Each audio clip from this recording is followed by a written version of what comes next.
Somewhere in Ukraine, the Airbnbs and hotels in the towns and cities along the European borders of Ukraine are packed. An estimated 1 million Ukrainians have crossed into Moldova and Poland and Slovakia, where the local Europeans have welcomed them with open arms. We are seeing the start of a refugee crisis. A former Polish foreign minister tells me that the Polish people see the Ukrainians as fighting the Russians so that they won't have to. Some 400,000 Ukrainians have crossed into Poland, but 80,000 Ukrainian men who had been living in the country as guest workers have gone in the opposite direction. They have put down their tools and politely said goodbye to their Polish bosses and gone home to fight for their country, he tells me in awe. The situation has also brought out the best in people. Every diaspora that I have ever heard of is working hard on getting its people out. Ukrainian Canadians fundraise tens of millions for the support of refugees in Western Ukraine. Jewish organizations collect money to get Jewish Ukrainians under threat out.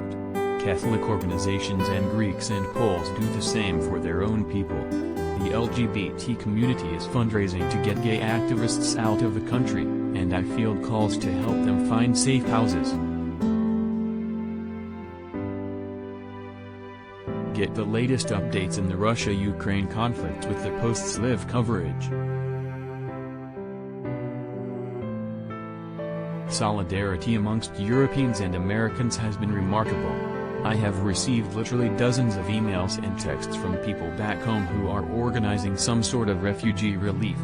Dozens of people have hired former military organizations who had exfiltrated people out of Afghanistan. Networks have sprung up to get people under threat out. Are you on the Russian kill list? If so, there are hundreds of kind-hearted people who are willing to get you out. The Ukrainian city of Chernowitz is close to the Romanian border. The city of Lviv is next to Poland. Both elegant old-world towns have also become modern versions of Rick's Casablanca. Both are overflowing with refugees and internally displaced people. Wandering around the center of Lviv and Chernowitz, I run into multiple old acquaintances. An editor I used to work with on TV embraces me warmly and we take a selfie for our wives. A think tank guy I once met at a political conference is here setting up an organization to help volunteers. In fact, the town is full of temporary housing set up by volunteers.